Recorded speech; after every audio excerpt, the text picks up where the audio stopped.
Oke, halo, assalamualaikum warahmatullahi wabarakatuh. Selamat pagi anak-anak. Alhamdulillah kita bisa masuk ke minggu kelima pembelajaran daring dalam keadaan sehat walafiat. Untuk yang kemarin pembelajaran daring yang pertama, kalian sudah melakukan praktikum tentang listrik statis.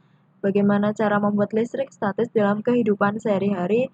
Ini silakan kalian dengarkan penjelasannya baik-baik. Nah, simpel sederhana kalau kalian langsung mau mendengarkan jangan di-skip. Kita langsung saja ya, listrik statis. Listrik statis seperti katanya yaitu statis artinya diam. Jadi listrik statis adalah listrik yang diam untuk sementara pada suatu benda. Orang pertama yang melakukan percobaan tentang listrik statis itu Thales of Miletus. Dia melakukan percobaan yaitu menggosokkan batu dengan kain wol, kemudian batu tersebut didekatkan dengan bulu ayam. Ternyata bulu ayam tersebut dapat terbang dan menempel pada batu beberapa saat kemudian jatuh lagi. Seperti yang kalian praktikkan kemarin, ketika kalian menggosokkan penggaris ke rambut kalian, maka selanjutnya penggaris tersebut kalian dekatkan dengan serpihan kertas, kemudian kertas akan tertempel ke penggaris. Sama, kalian seperti yang pertama kali menemukan listrik statis. Bagaimana bisa demikian? Karena suatu benda itu dapat diberi muatan listrik statis dengan cara menggosoknya dengan benda lain. Mengapa? Nah, dulu kalian sudah pernah membahas tentang atom. Atom itu ada 3 jenis muatan. Yang pertama adalah netral. Atom netral itu atom yang memiliki jumlah proton dan elektron yang sama. Nih, memiliki jumlah proton dan elektron yang sama. Proton itu ini yang bagian tengah, elektron itu yang dia mengelilingi inti atom. Sedangkan atom negatif adalah atom yang memiliki kelebihan elektron, jadi muatan tersebut bersifat negatif. Yang ketiga adalah atom positif. Kebalikannya, kalau atom positif itu dia kelebihan proton atau kekurangan elektron. Ketika menggosokkan kedua buah benda yang saling digosok, maka kedua benda akan bermuatan listrik. Contohnya seperti ini. Kalau ini balon dengan kain wol.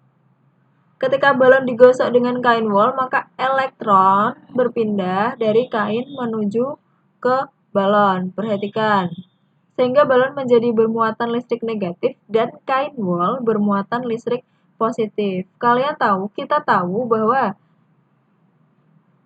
setiap benda itu secara alami bersifat netral. Tapi ketika kita menggosokkan kedua benda tersebut, maka akan ada kecenderungan. Kain wol ini tadi yang memiliki muatan positif dan negatif atau netral. Kita ulangi sebentar. Nah, positif, negatif, atau netral. Balon juga sama, memiliki positif dan negatif, netral. Ketika kita gosokkan, ketika kita gosokkan, perhatikan, muatan negatif dari kain wol akan berpindah menuju balon. Setelah digosok beberapa lama, satu persatu muatan negatif dari kain wol berpindah menuju balon, sehingga balon menjadi bermuatan negatif. Nah, ketika balon ini kita dekatkan ke serpihan kertas, maka kertas tersebut dapat menarik atau tertarik ke arah balon, sehingga ini kain wolnya muatannya menjadi positif. Contoh lagi kaca dengan kain sutra, kalau ini kemarin penggaris dengan rambut kalian. Nah, oke, ini contoh sifat muatan. Ini saya anggap saja gini ya. Yang putih ini muatan positif. Kemudian yang merah saya anggap muatan negatif.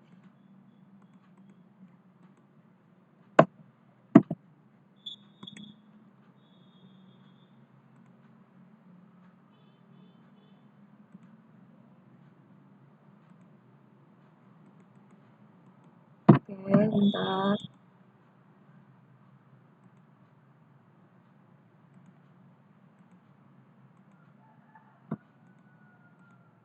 Nah, jadi ini ketika kita dekatkan yang muatan positifnya, dia akan saling tolak-menolak, dan sebaliknya.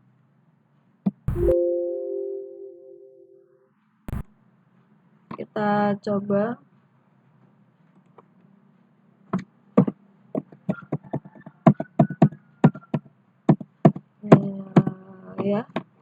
Kalau ini saya anggap muatan positif kalau kita dekatkan. Nah, karena sama-sama positif dia menjauh.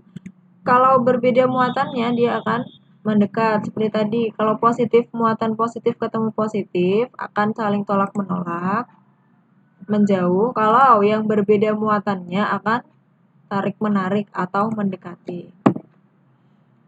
Sehingga dari percobaan tadi dapat disimpulkan bahwa sifat muatan listrik itu ada dua. Jika muatannya sama akan saling tolak-menolak dan jika muatannya berbeda akan saling tarik-menarik. Kemudian dari percobaan tersebut ada penarikan kesimpulan kolom. Seorang ilmuwan dia melakukan kesimpulan, dia melakukan percobaan yaitu gaya listrik antara dua muatan listrik sebanding dengan besar muatan listrik masing-masing berbanding terbalik dengan kuadrat jarak pisah antara kedua muatan atau dapat dirumuskan dengan F itu gaya, K itu konstanta, F sama dengan K kali Q1 kali Q2 per D kuadrat. Dengan F itu gaya kolom, K itu merupakan konstanta, Q1 muatan pada muatan listrik pada benda ke-1, Q2 muatan listrik pada benda kedua, dan D adalah jarak kedua muatan. Elektroskop ini merupakan salah satu alat ya untuk digunakan mengetahui apakah benda bermuatan listrik atau tidak. Jadi kalau benda tersebut kita dekatkan, ini misal ini suatu benda ini kita dekatkan ke bagian atas elektroskop. Nanti di bagian bawah ini ada katup. Ketika benda bermuatan, nanti yang bagian bawah ini akan naik. Coba kita buktikan. Kita dekatkan salah satu benda. Nah, kalau benda ini berarti karena bawahnya katup bawah tidak naik, berarti ini muatannya netral. Nah, kalau muatannya menjadi seperti ini, katupnya yang tadi awalnya lurus ke bawah jadi ke samping, berarti benda yang didekatkan itu memiliki elektron atau memiliki muatan. Kita coba lagi kalau yang satunya didekatkan. Nah, kembali lagi. Jadi yang bagian bawah tidak ke atas. Ini merupakan elektroskop, alat sederhana. Kemudian yang terjadi dalam kehidupan sehari-hari kita, akhir-akhir ini kita juga seringnya terjadinya petir. Ternyata petir merupakan salah satu contoh dari peristiwa listrik statis. Bagaimana petir bisa terjadi? Ternyata petir itu terjadi karena lompatan elektron dari awan bermuatan negatif ke bumi yang bermuatan positif. Jadi bumi itu secara alamiah bermuatan positif, ini tanahnya bagian bawah bermuatan positif, ini secara alamiah. Kok bisa Bu? Iya bisa karena ini secara alamiah semua benda seperti yang tadi di awal, semua benda itu secara alamiah memiliki muatan positif dan negatif. Sama awan pun sebenarnya sama, muatannya netral, namun karena awan tersebut saling bergesekan satu sama lain ketika terkena oleh angin, maka ada salah satu permukaan awan yang memiliki muatan negatif. Secara alamiah, muatan negatif awan yang kelebihan elektron akan cenderung untuk melepaskan elektron. Melepaskannya dalam bentuk cahaya atau petir yang sering kita lihat. Nah, muatan negatif tersebut dia akan mencari muatan yang berlawanan atau muatan positif, yaitu adalah bumi. Nah, ketika ada benda yang lebih tinggi, maka si awan atau si petir ini akan lebih menuju ke benda yang lebih tinggi dibanding yang lebih rendah. Itu adalah alasan kenapa kalau ada petir kita tidak boleh berada di bawah pohon. Kita tidak boleh berada di dalam gedung karena pohon memiliki tinggi yang lebih besar dibandingkan dengan tanah. Jadi kita lebih diarahkan untuk menuju ke tanah lapang ketika petir. Ini adalah teori. Secara fisikanya dapat dijelaskan ya. Kemudian ketika ada petir, fisika juga bisa menjelaskan tentang prinsip penangkal petir. Prinsip penangkal petir yaitu sama. Jadi penangkal petir itu didesain pengarah agar petir itu hanya menyambar ke penangkal tersebut, bukan ke bagian bawahnya. Otomatis penangkal petir harus berada di bagian atas. Kalian bisa lihat di beberapa gedung yang tinggi itu terdapat penangkal petir. Penangkal petir terbuat dari sebuah logam yang dapat menghantarkan listrik. Jadi prinsipnya seperti ini. Petir yang telah menyambar, dia akan menuju ke tempat yang paling tinggi atau yang memiliki muatan positif, karena petir bermuatan negatif. Nah, kemudian ini disambungkan ke dalam tanah. Ketika petir menyambar ke penangkal, maka penangkal tersebut akan mengalirkan listrik menuju ke dalam tanah. Dan di dalam tanah, aliran listrik tersebut akan diredam sehingga tidak dapat menghasilkan atau menimbulkan kehancuran bagi bumi atau masyarakatnya. Betapa manfaatnya listrik statis ternyata juga ada bahayanya. Contohnya adalah pengecatan mobil. Agar mobil dapat dicat dengan rata, maka bahan mobil diberi muatan listrik yang berbeda dengan muatan listrik pada cat. Dengan demikian, cat dapat menempel kuat dan merata pada mobil. Nah, kalian tahu ya, mobil-mobil itu kalau dicat itu bisa mulus, halus. Ternyata ada muatan listriknya. Jadi muatan listrik cat dibuat negatif, catnya dibuat positif sehingga dapat tarik-menarik. Mesin fotokopi juga sama, memanfaatkan listrik statis, memanfaatkan sifat dari logam selenium, yaitu dapat menghantarkan listrik ketika terkena cahaya dan tidak menghantarkan listrik ketika tidak terkena cahaya. Jadi kalau kalian belajar dengan baik dan sungguh-sungguh, kalian dapat memanfaatkan banyak pelajaran di sekitar kita. Contoh ketika kalian belajar fisika, ternyata mesin fotokopi merupakan aplikasi dari fisika.